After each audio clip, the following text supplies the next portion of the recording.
Nah, karena memang masyarakat juga sengaja dicetak untuk miskin, sehingga ketika dia miskin, maka yang timbul adalah bukan logika ketuhanan, tapi logika penjajah, serba materi lah. Sosialisasi tentang rencana tata ruang katanya. Cuman yang diundang ini calo-calo tanah. Dari mulai tataran atas sampai tingkat tataran kepala desa. Ini kok kata saya yang digunakan logika penjajah.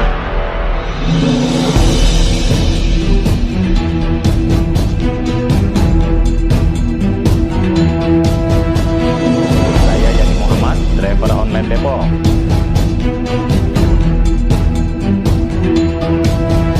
Bismillahirrahmanirrahim. Assalamualaikum warahmatullahi wabarakatuh. Alhamdulillah, hari ini kita Paholik dan Mas Rizky ya, dipertemukan oleh Allah Subhanahu wa Ta'ala, dan pertemuan ini sudah terdapat di Lauhul Mahfuz. Artinya kita tinggal menjalani, Allah yang mempertemukan kita. Dan memang kerangka pertemuan kita, kami dari Jakarta sampai ke sini ini tidak lepas dari motivasi agama kita, yakni Islam, yang memerintahkan kita amar ma'ruf nahi munkar. Dan dalam melaksanakan amar ma'ruf nahi munkar itu memang kita harus saling ta'awun, bekerja sama. Allah Subhanahu wa taala berfirman, "Wa ta'awanu 'alal birri wat taqwa wa la ta'awanu 'alal ismi wal 'udwan." Dan kita sedang berusaha untuk saling tolong menolong, bukan hanya menolong kita, tapi menolong masyarakat kita, masyarakat Banten, bahkan menolong agama kita. Karena perjuangan menegakkan al-haq itu adalah perjuangan agama. Dan dibalik itu semua sebenarnya kita sedang menolong kita sendiri, agar kelak kita menghadap Allah Subhanahu wa taala punya pertanggungjawaban. Menarik sekali saya kutip statement dari Pak Khalid Mikdar yang hari ini jadi viral ya di tengah masyarakat. Salah satu yang saya terngiang-ngiang adalah bahwa kematian itu adalah fase baru untuk menuju kehidupan yang sesungguhnya. Ibaratnya telur menetas gitu. Jadi kita akan pindah ke kehidupan yang lebih luas, tidak dibatasi cangkang lagi gitu. Nah, dalam rangka untuk menghadapi kehidupan yang di akhirat itulah sebenarnya kita ini kan kenapa sih mau berpayah-payah, bercapek-capek, bahkan mungkin bagi sebagian orang, Pak Khalid, ya kita inilah ya, orang yang menempuh jalan yang di jalan itu sudah banyak duri dan badainya begitu. Di bawah banyak duri, di atas banyak badainya begitu. Tapi memang sejarah perjalanan perjuangan para pendahulu kita, tentu teladan kita Rasulullah SAW, itu memang penuh onak dan duri dan banyak menghadapi badai dan rintangan. Jadi aneh kalau kita ingin berjuang tapi jalan yang ditempuh itu tidak mengikuti sunnahnya Nabi. Jadi ingin jalan yang penuh dengan kebahagiaan begitu, nggak ada cerita. Dan apa yang kita lakukan dalam konteks mengadvokasi proyek, kami menyebut ini proyek perampasan tanah rakyat oleh oligarki, karena judulnya sih jual beli tapi dipaksa dirampas, harganya semaunya. Tadi bahkan baru bayar sebagian tapi sudah diuruk dulu baru terjadi transaksi dan seterusnya. Jadi ini yang kita memang perlu berbagi peran, dan dalam konteks berbagi peran itulah kami hari ini pemirsa datang ke Desa Munjung, Kecamatan Kronjo, Kabupaten Serang, untuk membuktikan adanya fakta Kalimalang ya.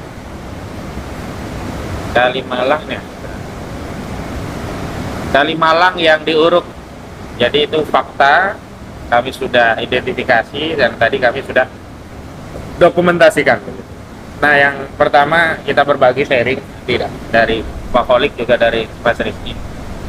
Pak Khalid ini orang jadi bertanya-tanya, Pak Khalid.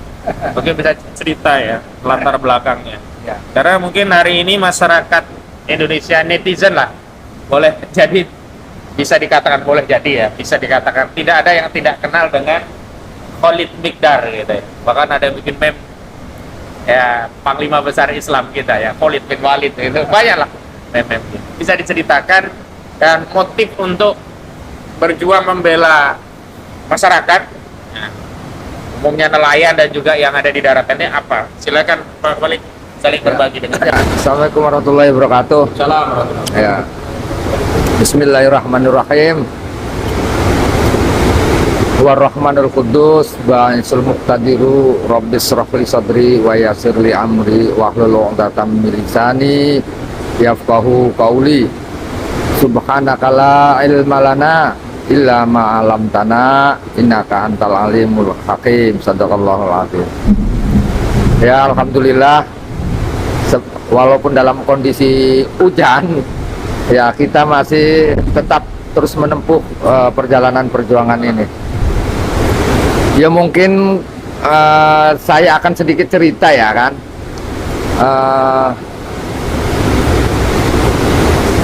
Bagaimana sih latar belakangnya kok model orang seperti saya ini hanya sebatas nelayan, masih mau-maunya ngurusin hal-hal yang sifatnya besar lah, raksasa gitu kan. Nah sebenarnya mah sederhana sih jawabannya.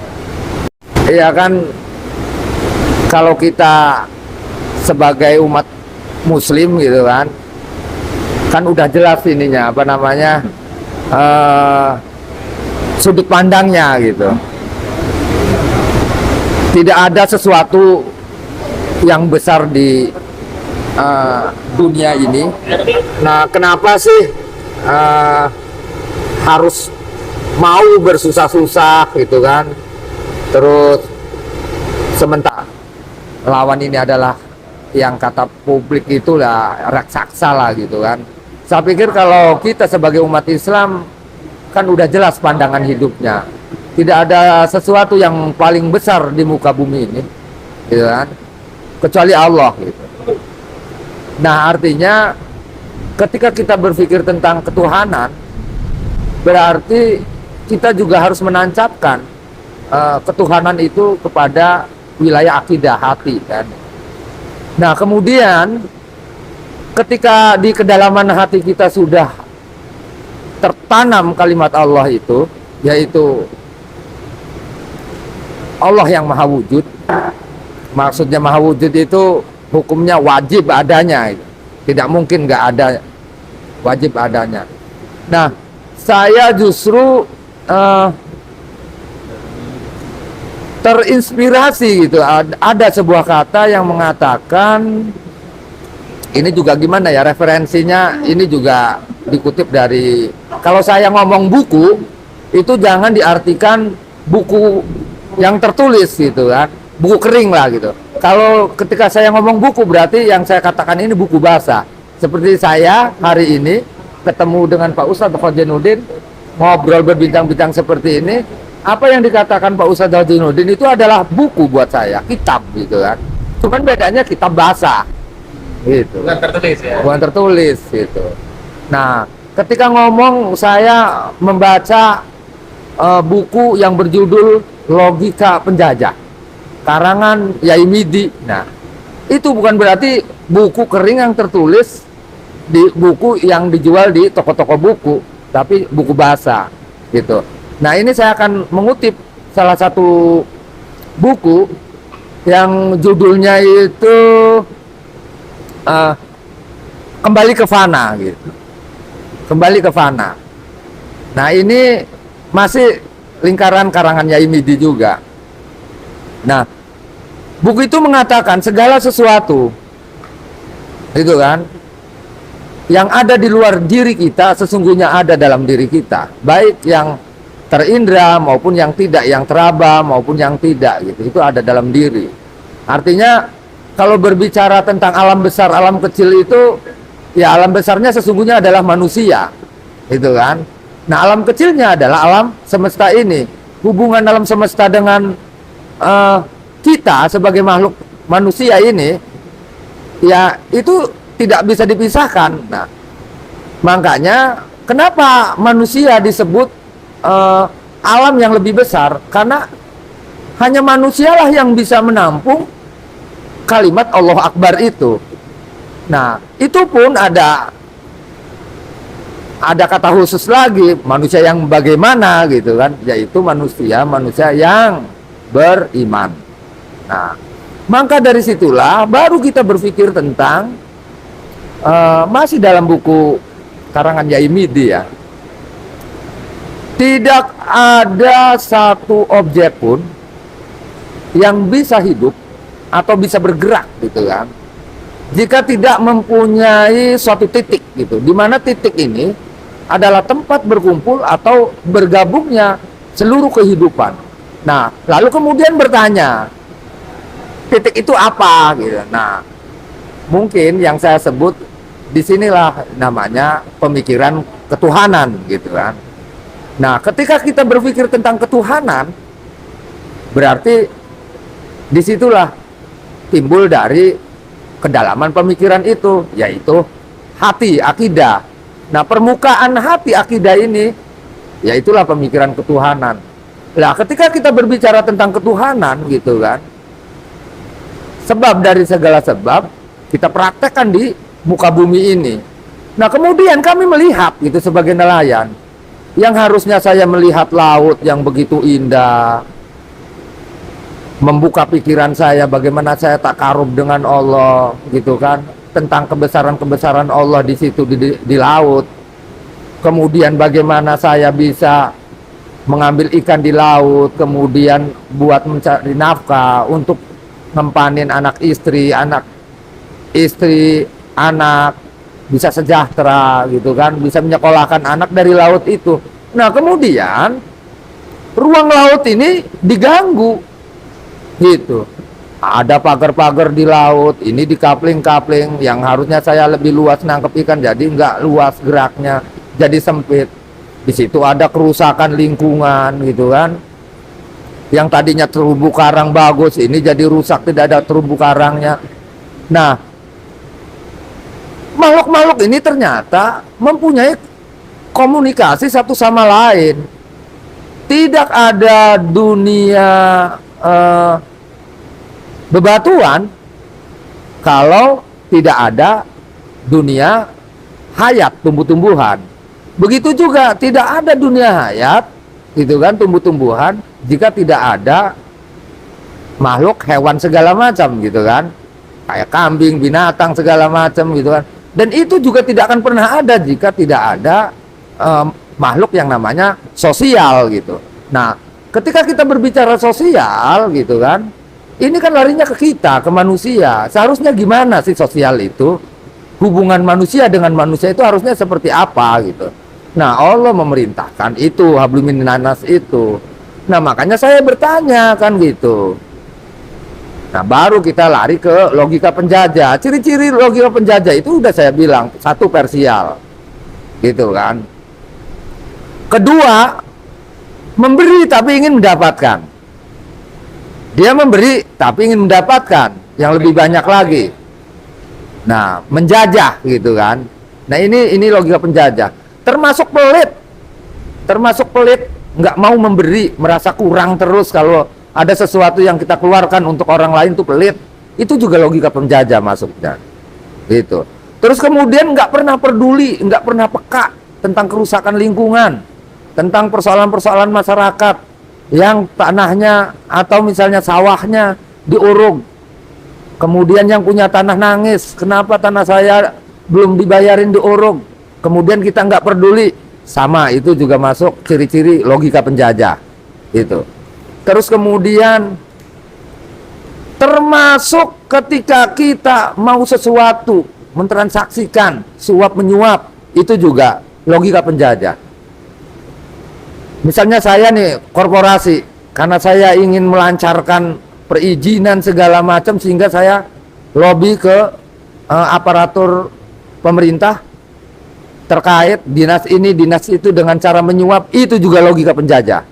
Yang menerimanya juga itu logika penjajah. Gitu. Termasuk para pemangku kebijakan ya, para pengelola negara ini, yang hanya berpikirnya untuk gentong nasinya sendiri gitu kan, untuk kesejahteraannya sendiri.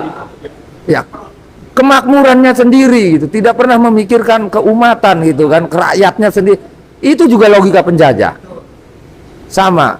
Nah, setelah saya berpikir ini kok sepertinya logika penjajah ini sudah menjadi suatu kebudayaan gitu kan di negara kita gitu. Contoh misalnya, orang nyalon dewan, nyalon bupati, nyalon wali kota, nyalon presiden, nyalon apa aja, ini harus yang dipertanyakan awalnya itu amplopnya mana, gitu kan? Nah, ketika kita memberi amplop segala macam, ini juga logika penjajah. Sehingga kemudian yang jadi pun jadi logika penjajah, gitu. Nah, kenapa masyarakat seperti itu? Nah, karena memang masyarakat juga sengaja dicetak untuk miskin, sehingga ketika dia miskin, maka yang timbul adalah bukan logika ketuhanan, tapi logika penjajah, serba materi lah gitu kan. Nah, ini kemudian dimanfaatkanlah oleh korporasi, gitu kan. Atau mungkin kebudayaan ini juga memang disetting oleh kaum-kaum korporasi. Logika penjajah itu, gitu. Nah, kalau boleh di garis besar logika penjajah itu adalah serba materi. Kalau berpikir itu serba materi, gitu. Tidak ada pernah berpikir tentang nilainya, gitu kan. Nah, kemudian si korporasi ini, siapa yang mau nyalon dewan? Siapa yang mau nyalon bupati? Siapa yang mau nyalon presiden? Nah, digelontorkanlah dana ini sebenarnya Pak, ke calon-calon tersebut. Nah, si calon-calon ini karena berpikirannya logika penjajah, biasa menerima itu. Nah, kemudian jadilah jadi dewan, jadi bupati, jadi ini, jadi presiden, jadi apa gitu kan. Nah, kemudian si korporasi ini, si penjajah ini mengendalikan mereka, mengatur mereka untuk menata satu negara gitu kan. Tolong dong tata ruang yang ada di daerah Pontang, Tirtaya Satenara harus dirubah menjadi tata ruang industri. Yang tadinya awalnya tata ruangnya adalah pertanian, nelayan, dirubah menjadi industri karena si korporasi ada kepentingan di wilayah itu. Dirubahlah tata ruang. Nah, perubahan tata ruangnya ini juga enggak melalui prosedur. Contoh misalnya, ketika sosialisasi, kalau yang namanya rencana tata ruang, ini mah saya cerita pengalaman gitu kan. Nah, seharusnya untuk merubah tata ruang itu, gitu kan, itu harus sosialisasi, itu sosialisasi kepada masyarakat. Nah, konteks sosialisasinya juga salah juga menurut saya ini Pak, iya kan? Contoh, kemarin ada kejadian di wilayah Pontang, sosialisasi tentang rencana tata ruang katanya. Cuman yang diundang ini calo-calo tanah, makelar tanah, yang sebagai pembicaranya juga ternyata penampung tanahnya itu. Mungkin saya tidak sebutkan di sini, tapi yang jelas saya orangnya ketemu di ELC kemarin. Nah, cuman pada waktu itu mau saya juga mau saya bantai, Pak Karni sepertinya sudah habis waktu session saya. Nah, kemudian ini dijadilah perubahan tata ruang itu seolah-olah ini sudah disosialisasikan. Nah, sosialisasinya bentuknya bukan sosialisasi, tapi penggiringan sepihak.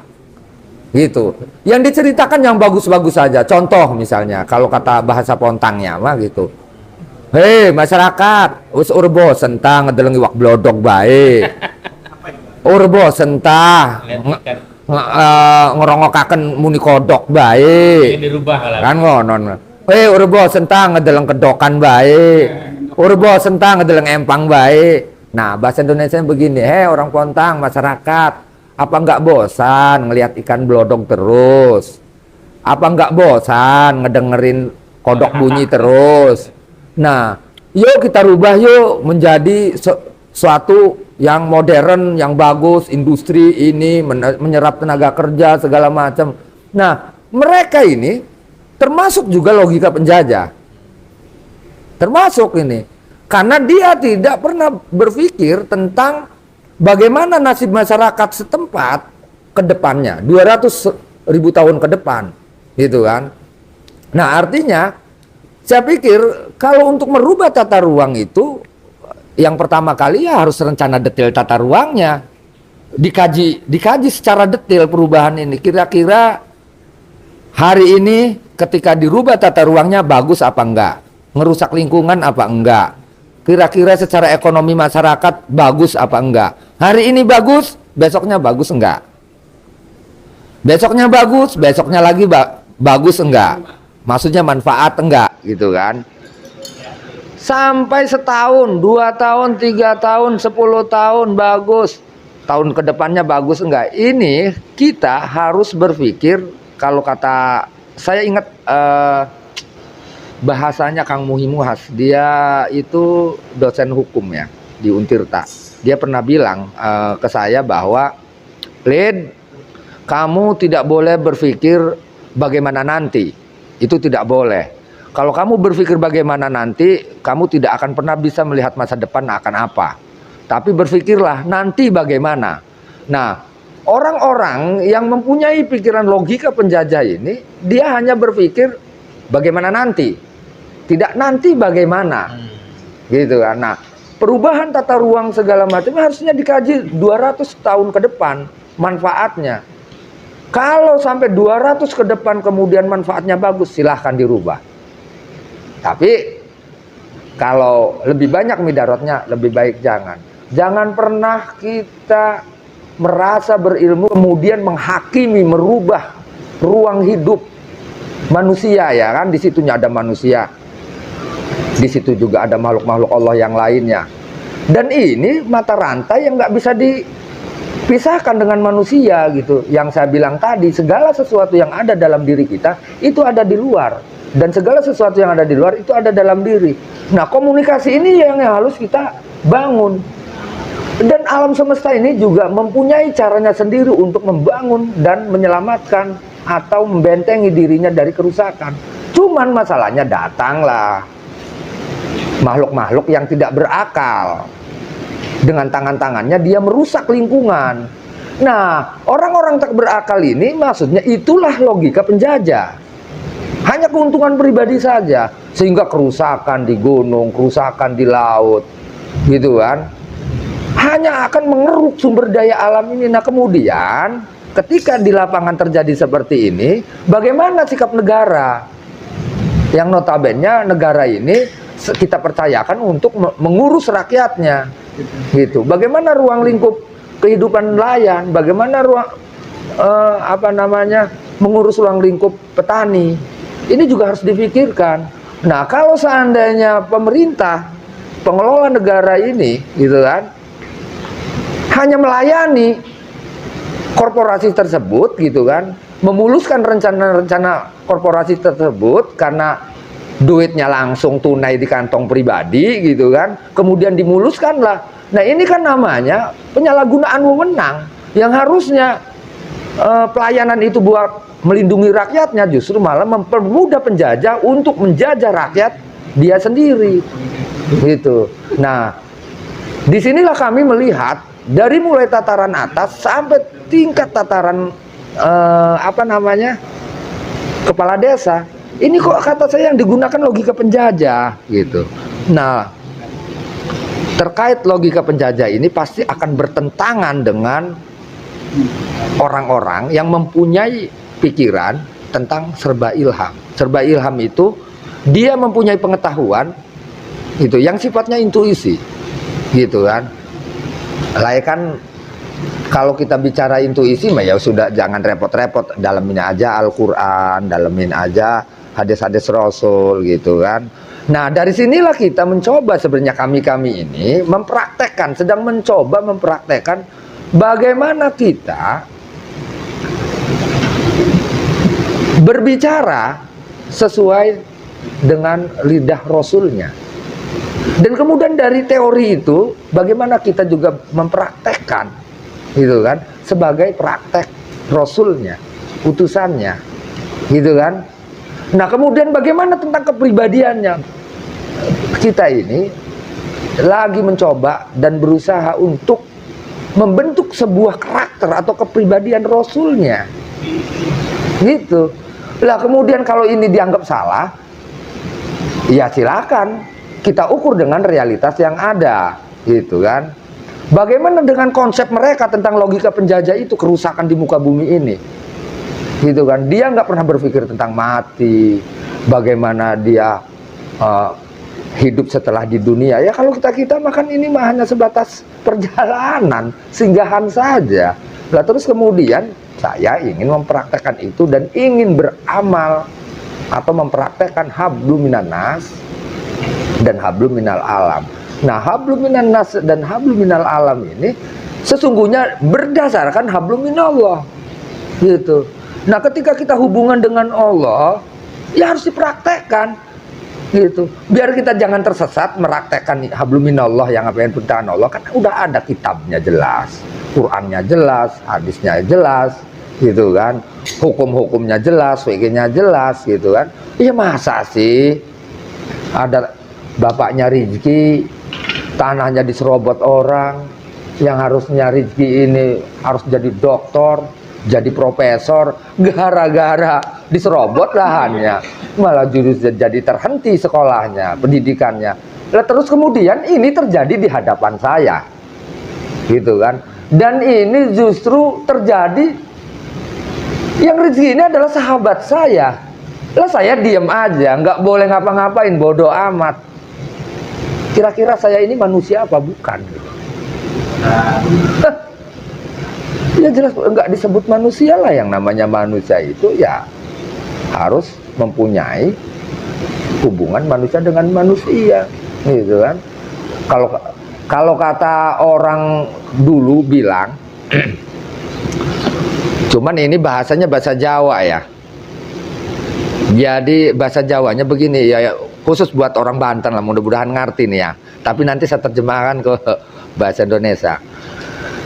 Jadi begini bahasa Jawanya, setuhunya isun, gitu kan. Iku wujud tunggal. Itulah sejatinya manusia, gitu.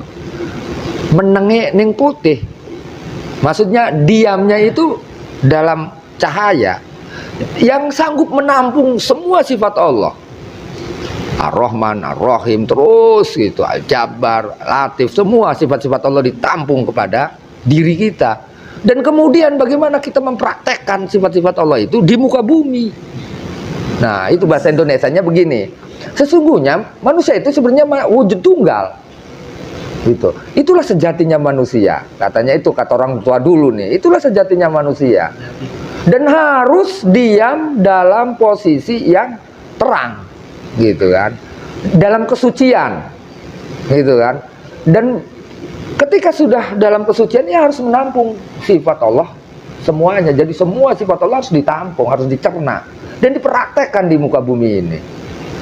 Ya kan, maksudnya bersembunyi, bukan bersembunyi ya, memposisikan diri untuk bertempat di sesuatu yang terang, yaitu cahaya. Ya, ada dulu saya sekolah ibtidaiyah, ada bahasa begini, al ilmu nurun wal jahlu dulmun, gitu. Utawi ilmu iku cahaya, wal jahlu dulmun, lan utawi jahil dulmun iku pepeteng. Artinya ilmu itu cahaya, jahil dulmun bodoh, gitu kan. Itu kegelapan, jahiliyah aja. Nah, itu kegelapan. Nah, tinggal kita mau pilih yang mana, memposisikan diri sebagai manusia itu di mana pengennya. Apa mau di nur, al ilmu tadi, cahaya, atau di dulmun, kegelapan. Lah terus kemudian apa artinya orang-orang terdahulu yang memperjuangkan tentang hak, para nabi, para wali, gitu kan, para revolusioner terdahulu, itu kan untuk mengajak anak cucunya dari jalan kegelapan menuju jalan yang terang benderang. Sampai itu tingkatannya Allah mengutus Rasulnya untuk mengajak ke dalam sesuatu yang tadinya gelap menjadi terang. Nah, tiba-tiba di zaman tahun ini, di negara kita sendiri, negara Indonesia, saya melihat kegelapan itu. Saya melihat kegelapan itu.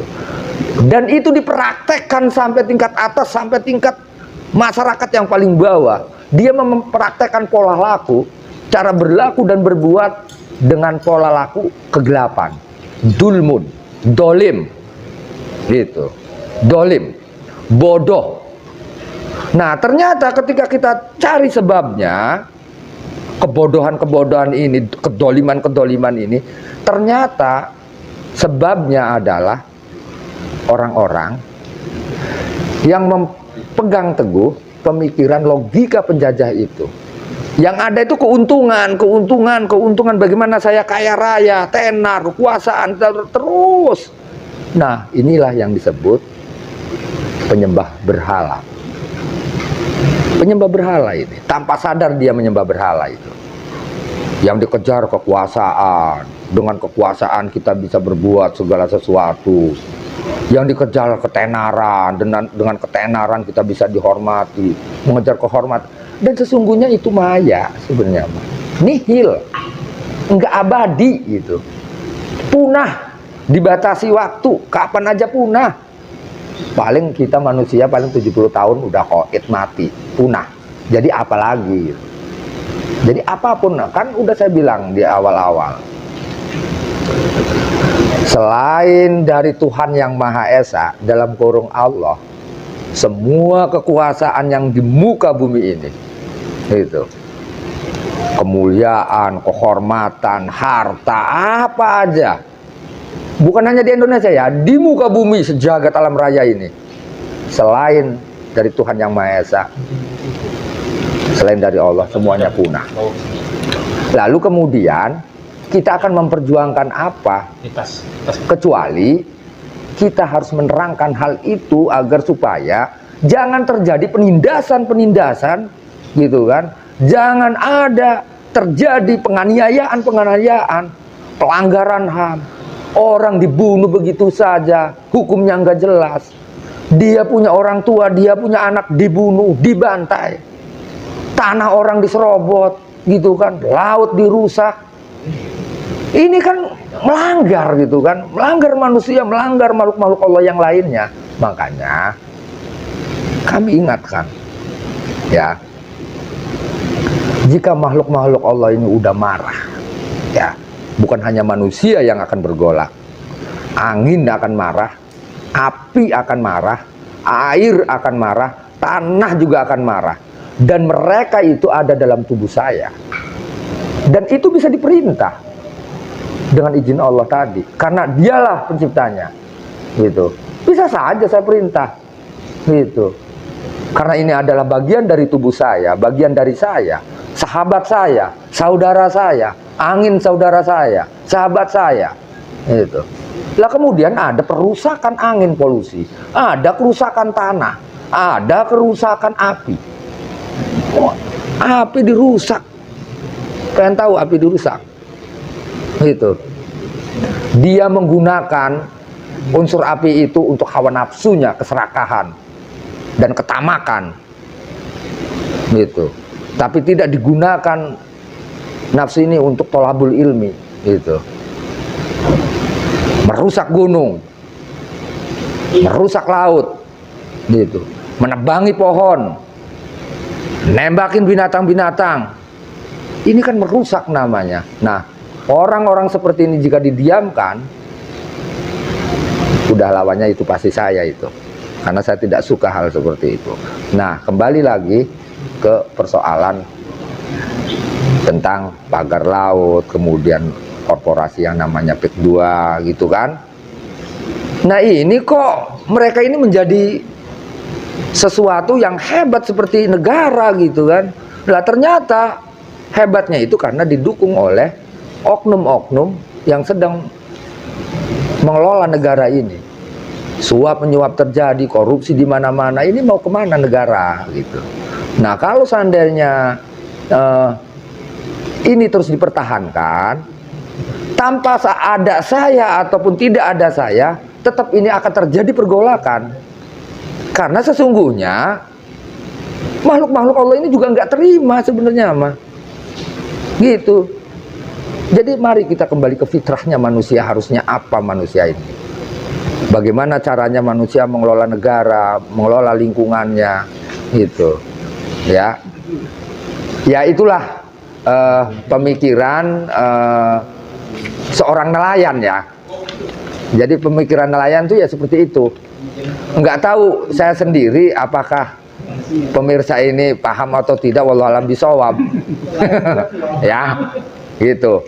Yang jelas, jika penindasan kepada rakyat ini terus dipertahankan, maka pasti ainal yakin rakyat akan marah. Ya, terima kasih. Assalamualaikum warahmatullahi wabarakatuh. Hamdan katsiran thayyiban mubarakan fih. Asyhadu an la ilaha illallah wa asyhadu anna Muhammadan abduhu wa rasuluhu la nabiyya wa la rasula ba'da. Allahumma shalli 'ala nuril anwar wa sirril asrar wa tiryaqil akhyar wa miftahi babil yasar. Sayyidina wa maulana Muhammadin al-Muqtar wa alil athhar wa ashabil akhyar adada ni'amillah wa ifdali. Amma ba'd. Ya, puji syukur kehadirat Allah Subhanahu wa taala yang pada saat ini kita masih diberikan ribu-ribu macam kenikmatan, terutama nikmat iman, Islam, serta nikmat sehat walafiat, sehingga kita bisa terus memperjuangkan hak-hak kita gitu di daerah pantai utara Tangerang ini. Salat beserta salam marilah kita haturkan kepada baginda Nabi besar Muhammad sallallahu alaihi wasallam yang telah membawa umatnya alladzi akhrajan nas minadz-dzulumat ilan nur. Ya, baik, untuk pandangan saya gitu sebagai mahasiswa juga, nama saya Muhammad Rizky Ramadan. Saya masih kuliah, masih mahasiswa aktif semester 6 Fakultas Hukum Universitas Muhammadiyah Tangerang. Perlu diketahui juga saya di kampus itu berorganisasi di IMM, Ikatan Mahasiswa Muhammadiyah Fakultas Hukum, di Komisariat Universitas Muhammadiyah Tangerang. Jadi jelas ya, status saya bisa saya tunjukkan juga KTM-nya, kartu tanda mahasiswanya. Nah, dari situ saya jelas gitu, di sini mahasiswa harus terlibat proaktif untuk membahas isu-isu yang berkembang di masyarakat, terutama yang sedang hangat ini adalah polemik PIK 2 gitu. Nah, maka dari itu saya teringat gitu, dalam perkaderan di IMM sendiri itu kita harus memperjuangkan amar ma'ruf nahi mungkar sesuai dengan ayat pengkaderan yang biasa teman-teman IMM sering sebutkan dalam forum-forum ya. A'udzubillahi minasyaitonirrajim. Bismillahirrahmanirrahim. Wal takum minkum ummatu yad'una ilal khairi wa ya'muruna bil ma'ruf wa yanhauna 'anil munkar wa ulaika humul muflihun gitu. Jadi harus ada sebagian orang yang menyuruh kepada kebaikan, mencegah dari kemungkaran, dan mereka lah orang-orang yang beruntung gitu. Nah, saya merasa terpanggil gitu. Seharusnya teman-teman mahasiswa juga yang sebagai agent of change, agent of social control, yang dimana itu mempunyai kewajiban untuk menjalankan tridharma perguruan tinggi. Ini juga harus diingatkan kepada seluruh mahasiswa gitu. Tridharma perguruan tinggi itu ada 3 gitu, bukan hanya kita belajar di kelas gitu kan. Pendidikan itu cuma salah satu, yaitu ada lagi yang namanya penelitian dan pengabdian masyarakat. Ya, kita harus melakukan riset, kita harus melek informasi gitu. Kita harus melihat keadaan-keadaan yang di masyarakat maupun kebijakan-kebijakan publik harus kita kawal agar kebijakan ini dapat dijalankan sebagaimana mestinya gitu kan. Nah, yang paling penting ini adalah pengabdian kepada masyarakat. Maka dari itu saya sebenarnya di sini dipertemukan dengan Bapak Ahmad Fazinuddin Ustadz gitu.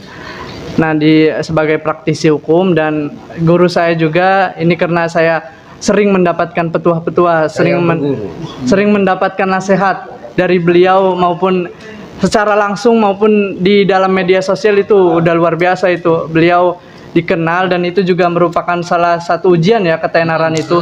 Popularitas itu salah satu ujian. Ya, tepat. Maka dari itu saya di IMM Fakultas Hukum itu tanggal 29 November 2024 tahun lalu, itu tepatnya saya melakukan kajian terkait polemik PSN PIK 2 ini. Nah, ketika melakukan kajian tentu ada output dong yang harus kita jalankan gitu. Salah satu outputnya itu ya yang pertama advokasi masyarakat karena terkait tridharma tadi, yaitu tentang pengabdian masyarakat. Kita turun ke lapangan mencari tahu, menggali informasi.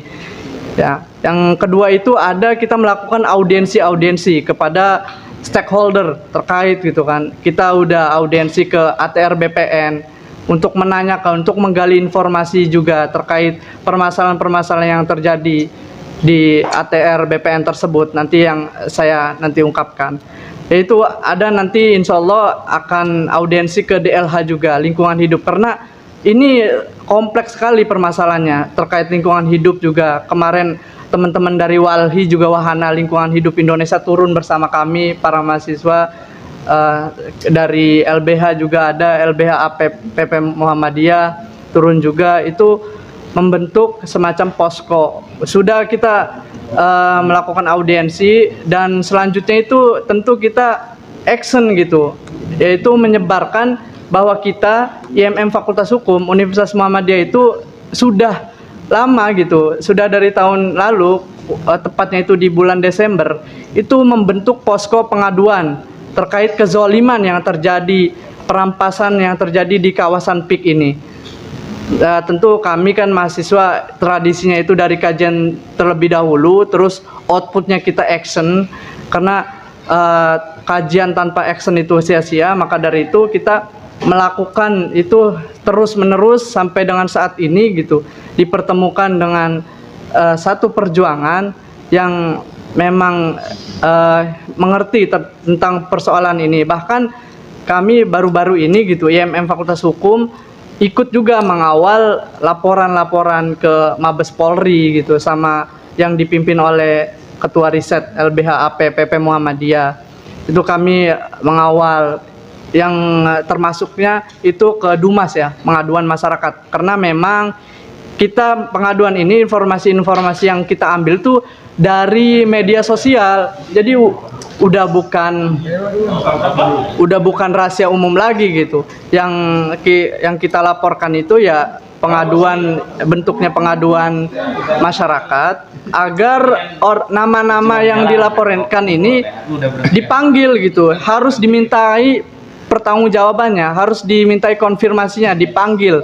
Kita sudah melakukan pengaduan masyarakat, kita ikuti juga, harus dipanggil nama-nama yang terlibat, yaitu untuk memberikan keterangan atau konfirmasi, karena ini udah liar di publik gitu, udah bukan rahasia umum lagi, udah tersebar nama-nama itu. Contoh yang kemarin mengatakan itu, mengaku-mengaku sebagai mahasiswa, itu namanya Saudara Sandi, itu mengatakan bahwasannya pagar laut itu ini swadaya masyarakat, atau di mana logikanya gitu? Masa seorang mahasiswa bisa gitu melakukan pemikiran kayak gitu? Nggak masuk akal gitu kan.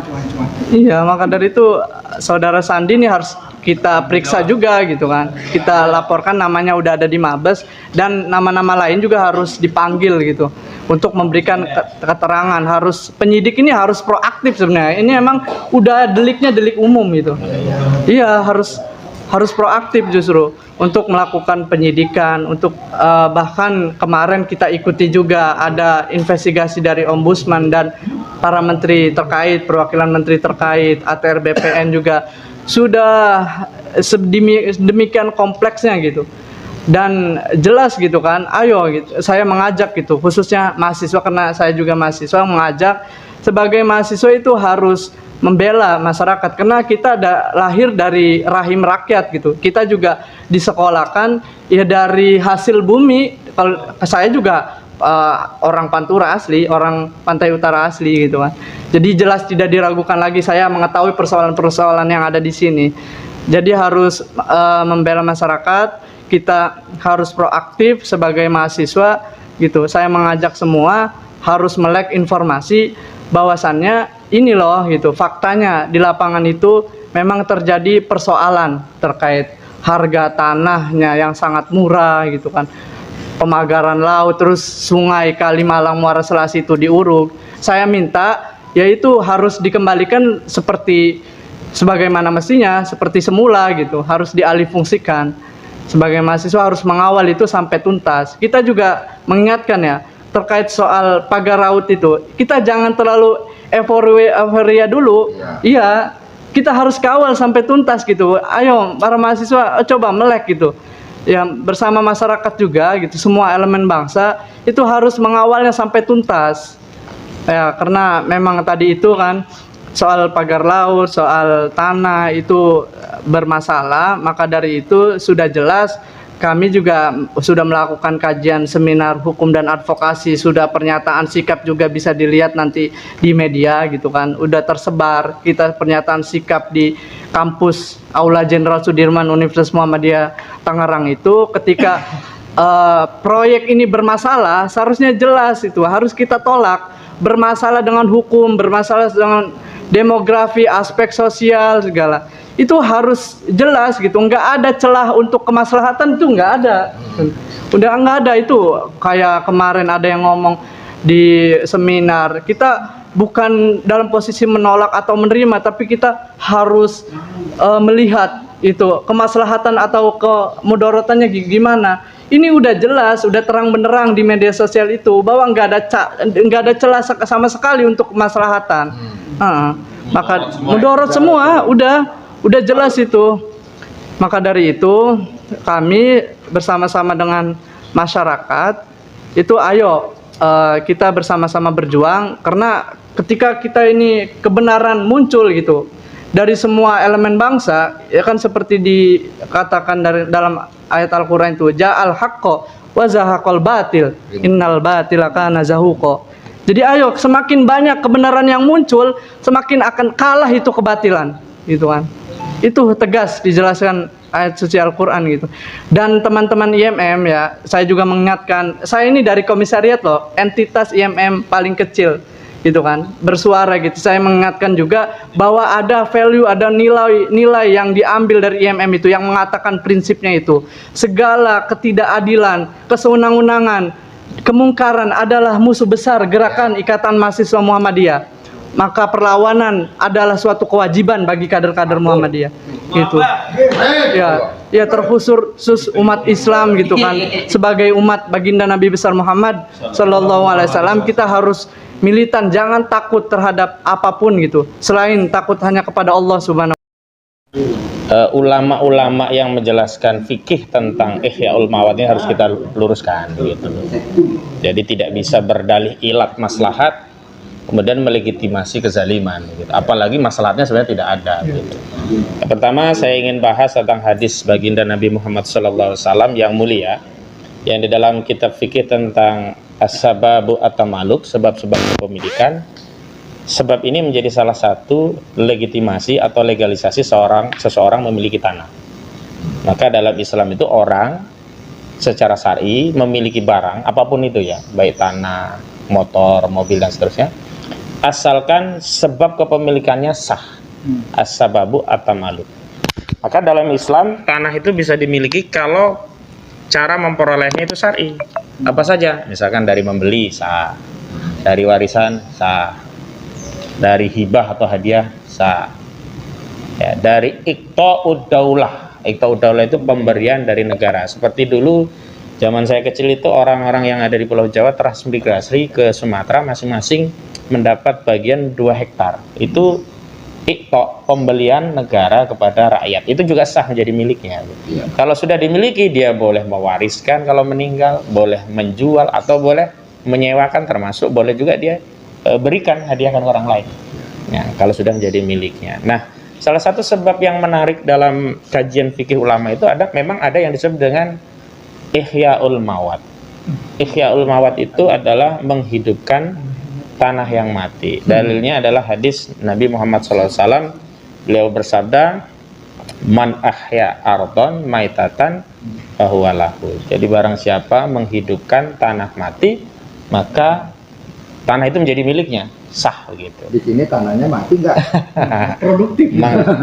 Makanya kita harus paham ta'arif atau definisi tanah mati itu apa. Gitu. Jangan dianggap tanah yang kosong tiba-tiba dianggap tanah mati terus kita tanami terus jadi milik kita, enggak. Jadi As-Syaikh Taqiyuddin An-Nabhani beliau memberikan batasan ta'arif atau definisi tanah mati itu adalah tanah yang belum pernah dihidupkan atau dikelola oleh orang sebelumnya, atau tanah-tanah yang belum atau tidak ada tanda-tanda kehidupan sebelumnya. Misalnya tanah itu memang belum ada, pulau yang terpencil, nggak ada kehidupan, terus dia masuk. Nah, orang yang pertama mengelola pulau itu, generasi awal itu ya, itu secara agama sah menjadi miliknya tanah tadi. Maka selain menghidupkan tanah mati, di dalam fikih Islam itu ada at-tahjir atau memagari.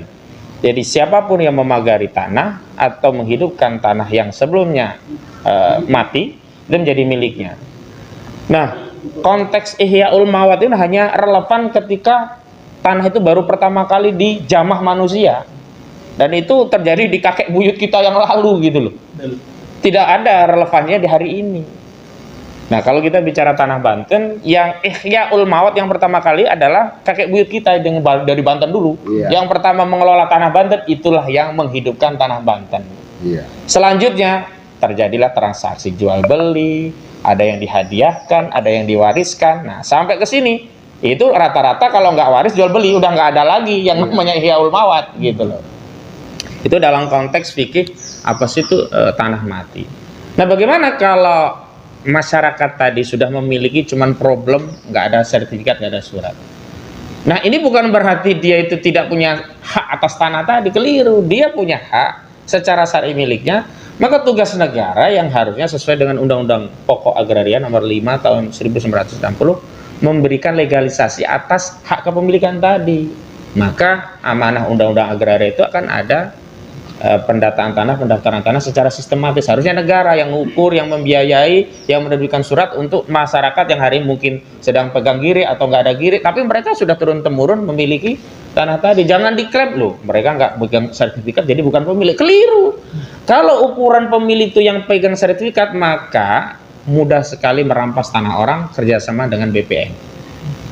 Terbit sertifikat, orang-orang itu diusir. Dan ini yang terjadi di modus operandi perampasan tanah rakyat di kasus PIK 2. Saya menemukan kasus ada 900 hektar hanya dikuasai NIB-nya 3 orang nama. Ada Gojali, Freddy, sama Hendry. Kenapa masyarakat itu kemudian tanahnya nggak mau dijual? Karena diuruk duluan. Apa dasar dia menguruk? Seolah-olah sudah punya hak dari sertifikat yang disebutkan BPN tadi. Jadi ditimpal. Misalnya ini tanah Pak Khalid. Dia timpahlah tanah ini. Bahasanya overlapping, dia uruk dulu, dasarnya kan saya punya. Lalu ngobrol ke Pak Khalid, jual nggak? Kalau nggak jual ya sudah uruk, mau jual. Awalnya 300, kalau besok datang tinggal 250, terakhir 100. Ya itulah modus operandi daripada statement bahwa yang punya milik itu adalah yang punya sertifikat. Dan sertifikat itu ngeprint aja gampang. Tapi kalau orang beli nggak gampang, nggak ngeprint. Orang mewarisi nggak gampang, nggak print. Nah, yang menjadi soalan hari ini adalah tanah itu kan seperti nasab. Ada kakeknya, ada anaknya, ada cucunya, dan seterusnya. Nggak akan putus. Itu dulunya tanah siapa, diwariskan, dibeli, kemudian dikasihkan, dibeli lagi, jadi warisan lagi. Riwayat ya. Itu riwayat tanah itu sama saja dengan nasab kita. Kita dari bapak kita, dari bapak-bapaknya, dan seterusnya. Itu disebut dengan warkah kalau di riwayat tanah. Di BPN itu, warkah itu justru disembunyikan sehingga masyarakat tidak bisa mengakses riwayat. Akhirnya apa? Jadi statement tentang riwayat tanah itu subjektif, hanya milik BPN. Sehingga mafia tanah itu kalau merampas tanah cukup main sama BPN. Terbitkan sertifikat.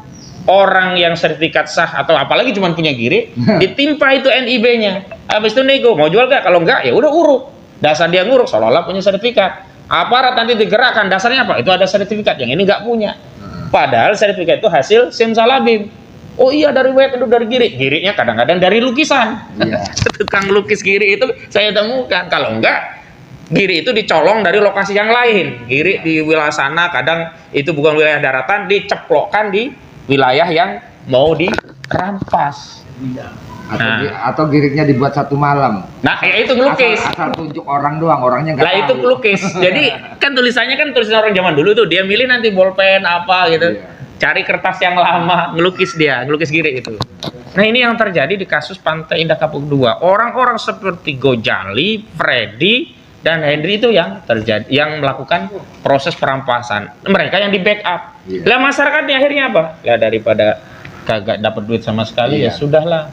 Apalagi ini PSN. Waduh, kita nanti ngelawan negara kalau nggak diterima duit kita seolah-olah ditaruh di pengadilan dan belum tentu kita dapat kan di pengadilan, nanti bertarung lagi. Nah, akhirnya itulah ketakutan, khawatiran masyarakat itu membuat masyarakat tak berdaya. Akhirnya, Saya tahu itu tuh Pak Ustadz. iya saya juga punya data. Iya, artinya saya melihat kejadian itu, kejadian dengan itu. mata saya, kepala saya. Masya Allah. Lah kan harus ngelawan. Betul. Gitu. Kalau nggak ngelawan mah takut dibilang bukan manusia doang saya ini. Iya, betul. Nah, yang kedua saya ingin bicara tentang laut, tentang air dan sebagainya. Memang betul Pak Khalid, kalau kita tidak paham ilmu, maka kita akan jatuh kepada kesesatan, kegelapan tadi, dulmun tadi. Iya. Nah, orang akan menjadi dolim manakala tidak mengikuti petunjuk wahyu.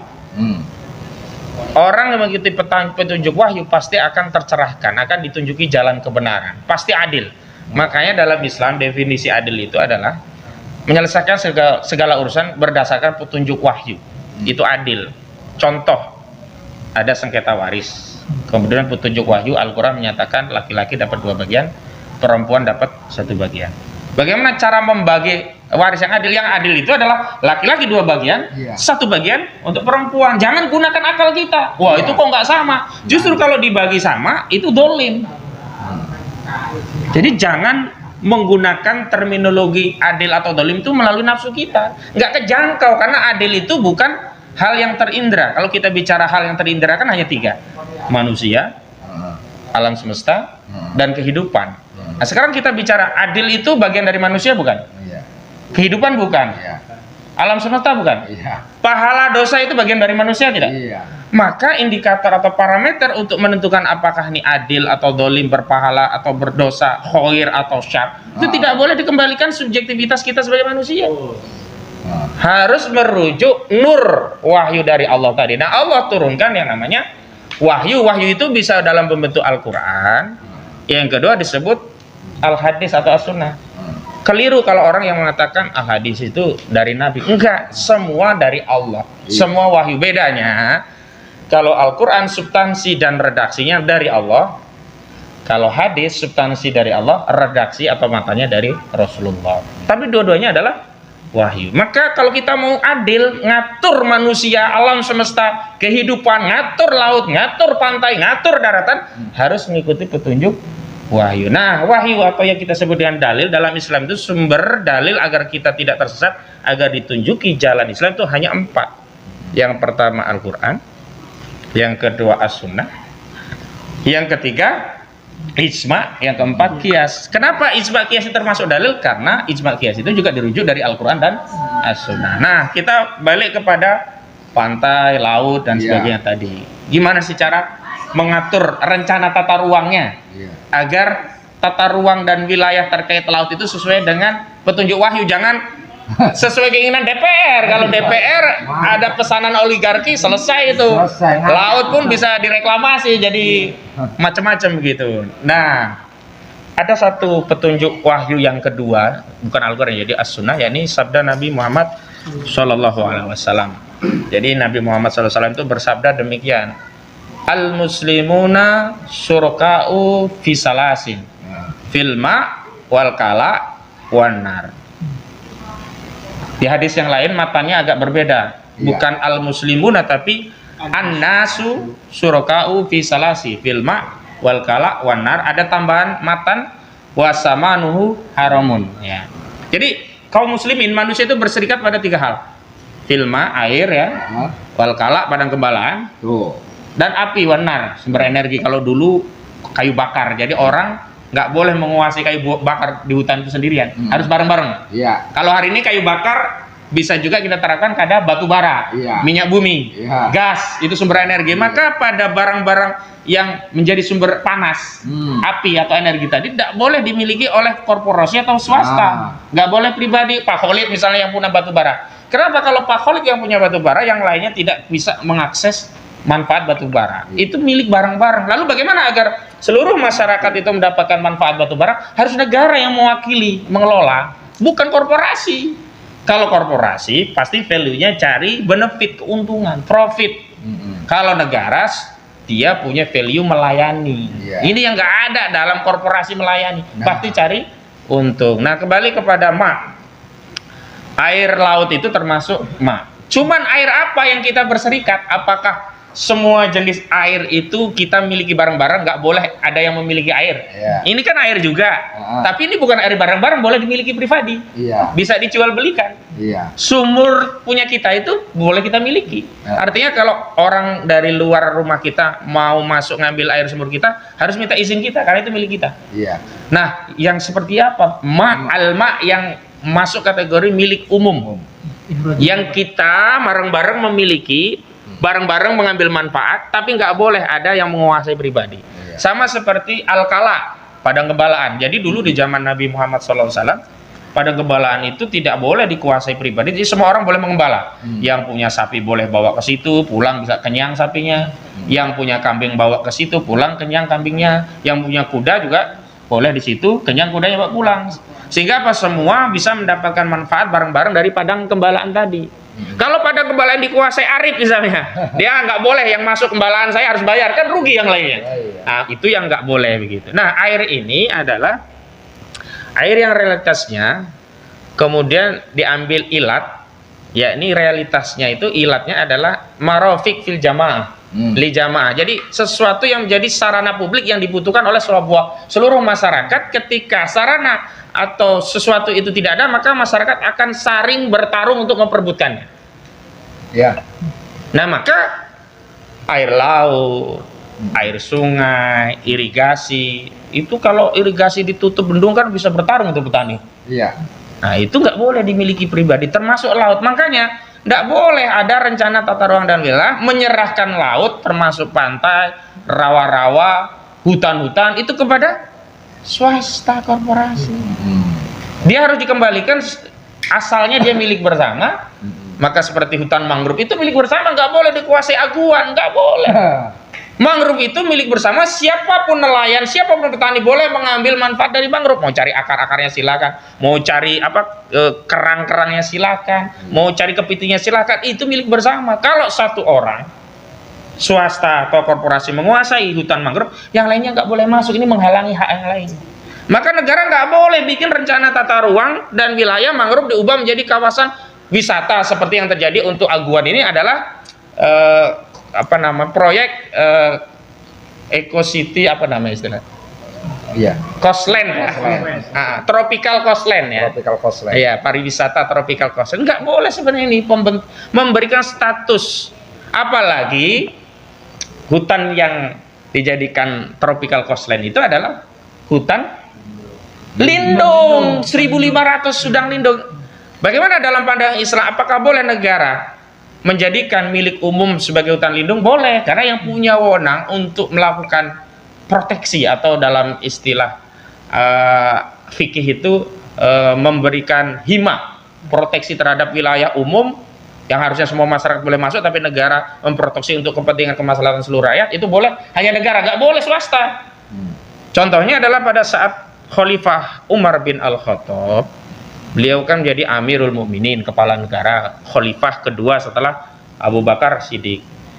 Ada padang gembalaan umum yang harusnya semua masyarakat boleh mengembalakan ternak mereka dari itu, diproteksi oleh Umar, Khalifah Umar, hanya untuk kepentingan jihad. Jadi yang boleh digembalakan di situ hanya kuda-kuda untuk kepentingan jihad.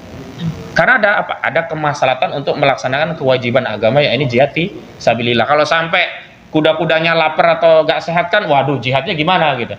Sama ketika negara telah menetapkan 1.500 hektar wilayah yang masuk tropical coastline itu sebagai hutan lindung, nggak boleh diubah menjadi pariwisata. Karena hutan lindung itu banyak yang mau dilindungi, termasuk mata pencaharian penduduk di hutan lindung itu, ekosistem alam, air, laut, dan sebagainya. Maka dalam pandangan syariat juga pemberian status PSN kepada PIK 2 yang terakhir Airlangga mengingkari, katanya nggak ada. Waduh, begitu sudah ramai dia bilang nggak ada begitu. Ngaco. Iya, nah ngaco gitu. Itu dalam pandangan Islam juga nggak boleh.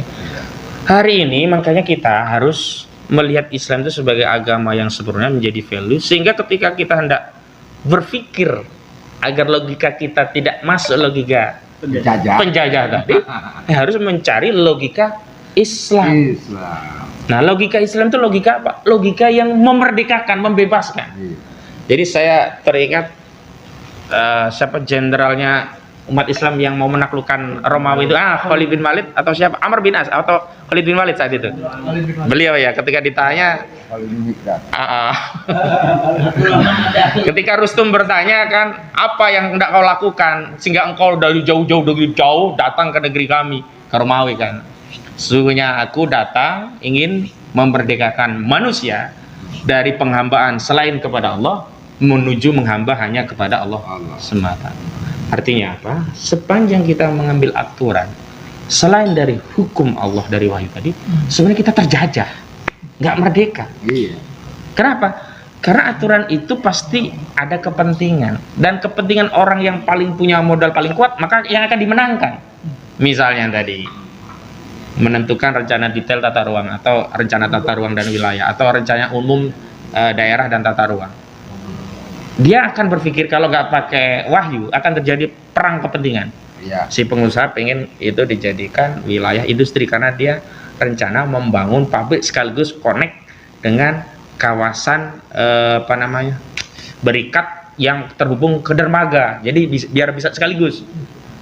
Yang lainnya enggak, yang petani enggak, ini kan kami sebelah sini dulu tetap hijau, harusnya ini kepentingan kami jangan diganggu. Harus yang nelayan, waduh gimana? Nah, kalau urusan aturan diserahkan pada akal manusia, maka terjadi pertarungan kepentingan, dan kepentingan yang menang adalah yang punya kapital besar itu akan memenangkan pertarungan dan mengalahkan yang nggak punya kapital. Contoh hari ini pajak. Di saat kita dinaikkan PPN-nya menjadi 12%, walaupun terakhir berdalih ini barang tertentu nggak kena, tapi praktiknya ternyata ada struk belanja kena semua itu ya, air pun kena gitu. Saat yang sama batu bara justru tidak masuk objek kena pajak. Berarti apa? Berarti kan korporasi batu bara yang punya kapital besar memenangkan pertarungan membuat aturan ini. Sementara rakyat kecil yang kita nggak punya akses kepada kekuasaan dan nggak punya kapital dikalahkan, akhirnya kita tetap diambil pajaknya. Sementara yang oligarki batu bara enak banget dia bisa kekayaannya tambah gede, nggak diambil lagi pajak dari batu bara. Sama persis kemarin ketika nikel di Indonesia itu kan kita kaya, nikelnya banyak, harusnya kan menyumbang APBN. Pemerintah mencanangkan gerakan namanya hilirisasi, otomatis perusahaan nikel yang kecil-kecil itu tidak bisa langsung ekspor ore ya, nikel mentahnya keluar, terpaksa harus masuk ke smelter, dan smelter itu kan butuh biaya besar. Yang bisa bikin smelter siapa? Perusahaan Cina yang gede-gede. Ternyata enggak juga, ternyata terjadi ekspor ore lagi mentah, tapi ilegal di 2022 sampai 23, 23 ya, 2 tahun itu 5,3 juta ton nikel ilegal. Siapa yang melakukan? Ya penguasa. Kenapa?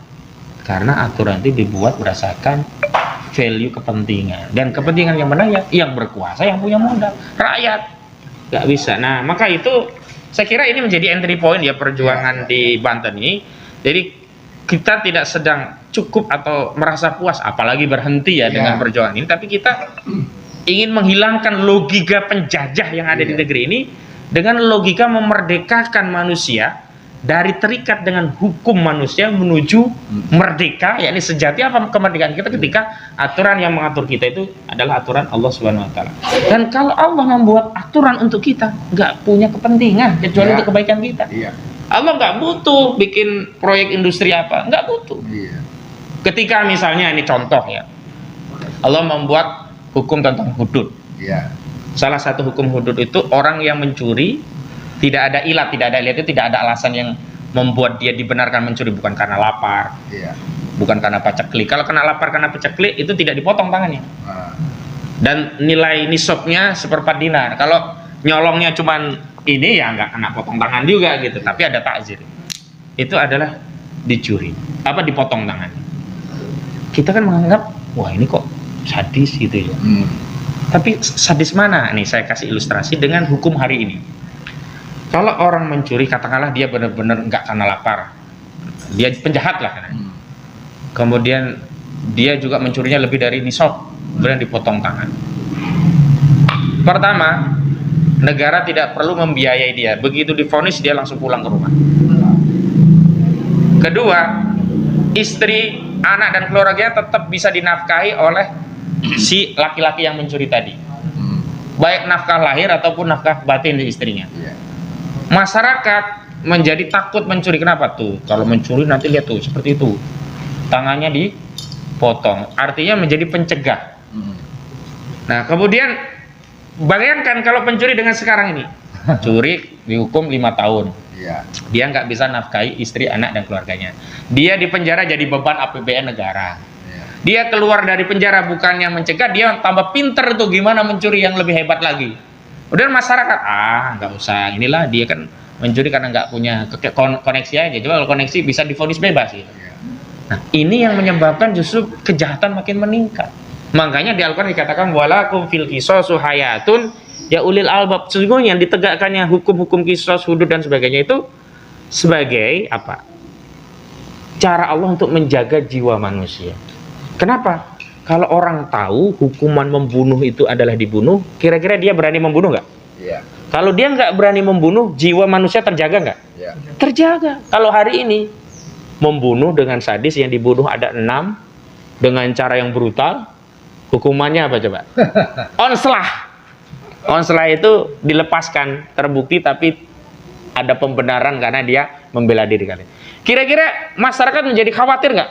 Tambah khawatir kalau sekarang malam ini, mohon maaf, ketika malam diberhentikan itu justru takut diberhentikan oleh polisi. Iya. Kalau diberhentikan orang biasa mungkin minta uang dikit lah. Kalau polisi jangan-jangan nih kayak KM 50 nih kita mau digituin gitu loh. Nah artinya begini, kalau kita benar-benar berjuang ingin menghilangkan logika penjajah ini, selain memahamkan masyarakat ini loh bahaya logika penjaga dengan bentuk-bentuk dan contoh-contohnya, sekaligus kita juga harus menghadirkan logika pembebasan, logika memerdekakan manusia. Jadi, ini logika Gini Islam. Pak Ustadz ya, logika penjajah itu ternyata dia bertentangan dengan sunnatullah. Oh begitu ya. Iya, jadi logika penjajah itu sudah dipastikan akan bertentangan dengan sunnatullah, ketentuan Allah. Gitu. Dan logika kebenaran artinya kemerdekaan pasti sejalan dengan sunnatullah, gitu Pak Ustadz. Nah saya melihat kejadian itu, makanya waduh kata saya ini Harus lawan ini berarti. harus lawan gitu kan. Waduh kata saya, kok ini saya dipimpin oleh orang-orang yang mempunyai logika penjajah gitu Pak Ustadz. Baik, ini ada satu lagi dari suara mahasiswa. Nah kita dengarkan bagaimana suara perjuangan mahasiswa yang lalu pernah bikin acara musyawarah masyarakat rakyat Banten. Ya. Silakan. Ya, bismillahirrahmanirrahim. Assalamualaikum warahmatullahi wabarakatuh. Waalaikumsalam warahmatullahi wabarakatuh. Sebelumnya kan ini sudah jadi isu yang sangat seksi ya, mulai dari pergerakan kita, karena kita melihat bahwa ini ada kekosongan gerakan rakyat belum hidup gitu kan, akhirnya kita bikinlah satu embrio perjuangan gitu kan. Ya kita munculkan musyawarah rakyat Banten itu, dan alhamdulillah sampai sekarang kita tetap konsisten melakukan semua gerakan-gerakan perlawanan terhadap kezaliman dan penindasan yang terjadi di Banten Utara ini. Jadi sebenarnya Pak Ustadz, saya itu udah mulai geram sekarang. Udah mulai geram karena memang sedari kecil saya itu selalu dipertontonkan dengan segala aktivitas penindasan itu. Dan bagi kami orang Banten Utara, terutama orang Serang Utara itu, melawan PIK 1, PIK 2 ini bukan hal yang baru gitu. Ini musuh lama kita gitu. Ini musuh lama kita ketemu kembali, ayo kita perang lagi gitu kan. Kita masih bertahan gitu. Kita masih berani melawan kalian gitu kan. Saya usia TK itu udah diajak demo nih sama paman saya nih. Nah, jadi sejari kecil itu saya sudah dipertontonkan dengan penindasan, dengan satu pilihan bagaimana keberpihakan terhadap kebenaran itu. Saya sudah sangat dipertontonkan dengan hal-hal seperti itu. Nah, dan itu juga belum selesai Pak Ustadz. PIK 1 itu material pasirnya itu kan diambil dari wilayah kami di Desa Lontar, Kecamatan Tirtayasa, terutama di wilayah Serang Utara itu. Pasir laut itu ditambang terus kemudian dibawa ke untuk menguruk reklamasi PIK 1 itu, kita lawan juga. Dan alhamdulillah berhenti di tahun 2016. Terus kemudian kita sudah merasa tenang, sudah merasa nyaman kembali karena pada saat itu kerusakan ekosistemnya masih kita rasakan sampai saat ini. Dan ikan-ikan pun ya kepiting sudah mulai, rajungan sudah mulai datang gitu, kita melaut lagi. Terus di perjalanan itu Ada PIK 2 ini ya. sebelum PIK 2 juga sebenarnya kan ada pencemaran lingkungan di Sungai Ciujung itu, bagaimana itu jadi geng-gengnya juga itu. Gengnya Aguan juga. Geng-gengnya juga Berarti itu. Aguan bukan nama baru lah ya, bagi bukan masyarakat baru. kota dan sekitar. Ini musuh lama kita ini gitu kan. Musuh lama kita ya, kita masih tetap masih apa, nggak bakalan mundur. Ini musuh lama kita masih tetap akan kita lawan gitu. Apa sih kan gitu, bagi Allah mereka itu bukan siapa-siapa gitu kan. Emang hidup di dunia ini akan selamanya gitu kan. Kita oke, kalian di sini masih bisa senang-senang gitu kan, tapi saya yakin kalian di neraka nanti akan di blender oleh Allah Subhanahu wa taala. Blender ya. Iya. Bukan lagi blender lagi ya. Gitu aja. Berapa orang tuh, ada orang yang dizolimi untuk kalian ya. Itu hadiah kalian, doa-doa dari orang-orang zolim kan. Dari orang-orang yang dizolimi oleh kalian. Nih Bal, mau tanya. Iya. kan. Mereka berdalih ya masalah SHM segala macam. Ini karena lahan abrasi kan. Iya, lahan abrasi gitu. Nah, kemudian biar jangan kata saya, Iya. kira-kira yang bikin kejadian abrasi ini Mereka. Coba. Mereka kan lu yang nambang pasir, ya enggak? Lu kan yang nambang pasir di Serang Utara kan buat nguruk PIK 1 itu kan. Akhirnya apa yang terjadi? Ribuan lahan hektar tambak itu terjadi abrasi karena kalian juga ulahnya. Terus kemudian ini mau ditagih lagi, ini dulunya daratan.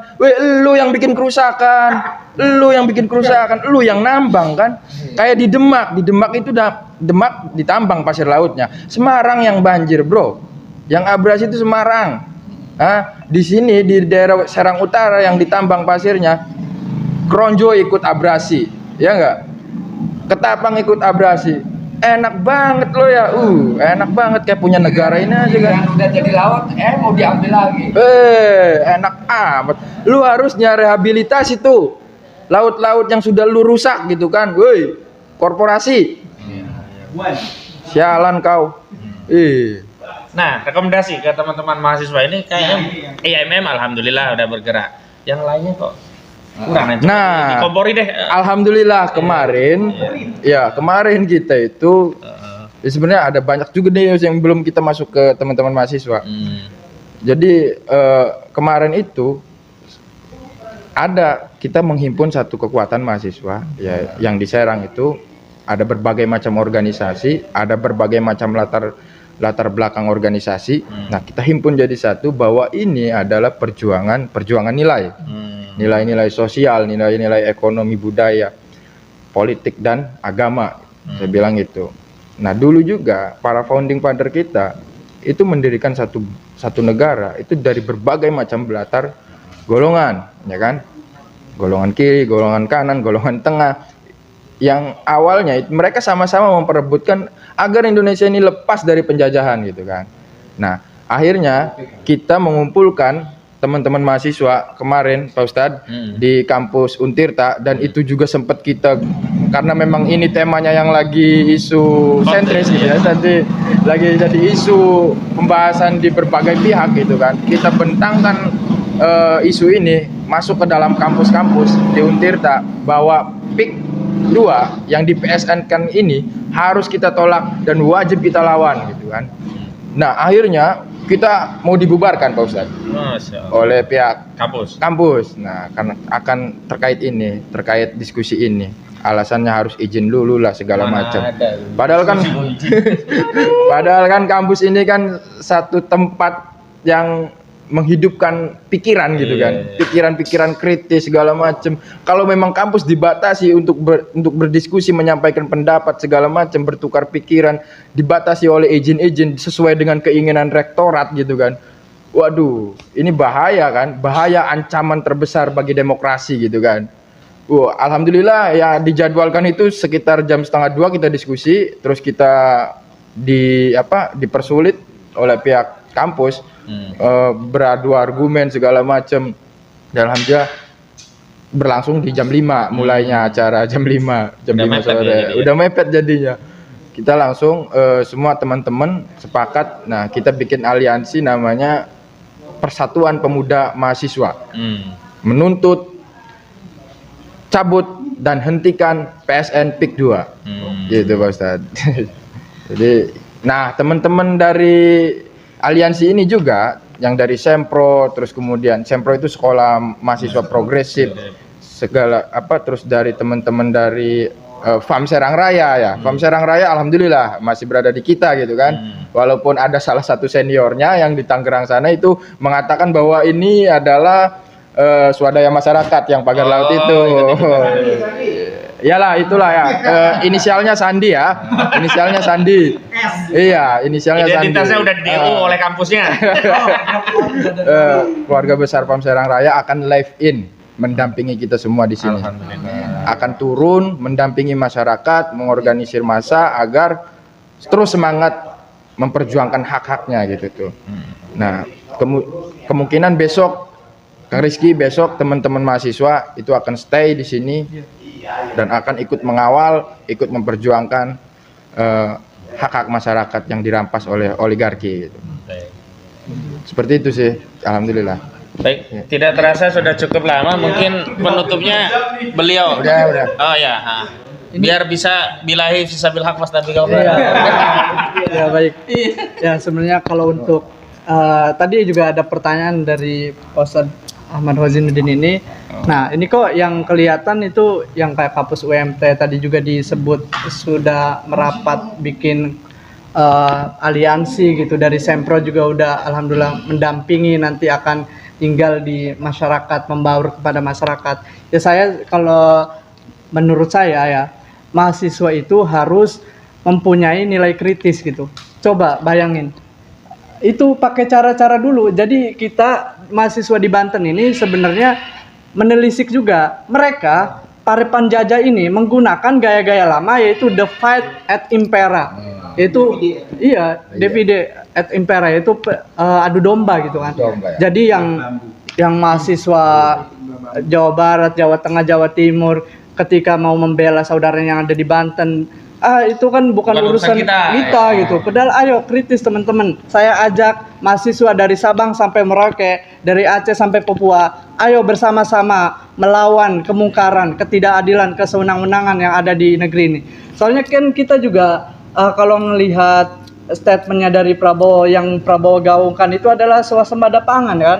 Seharusnya kan kita di daerah pesisir ini, di daerah pertanian gitu kan, nelayan itu harus dikembangkan gitu, agar swasembada pangan yang beliau gaungkan itu berhasil gitu, dan untuk kesejahteraan masyarakat juga. Maka dari itu saya ulangi lagi bahwasannya mengajak seluruh masyarakat dan mahasiswa khususnya untuk memperhatikan, untuk mengawal isu polemik PSN PIK 2 ini gitu kan, agar persoalannya ini segera selesai. Karena kita juga mengutip hadis Rasulullah SAW ketika melihat kezaliman itu, man araminkum mungkaron falyughayyir biyadi, fa illam yastatik fa bilisani, fa illam yastatik fa biqalbi, wa dzalika ad'aful iman gitu kan. Ketika melihat kezaliman maka lawanlah dengan tangan, dan itu para pemerintah dengan tangan gitu kan, itu yang mempunyai kekuasaan, kewenangan di pemerintah. Pemerintah juga harus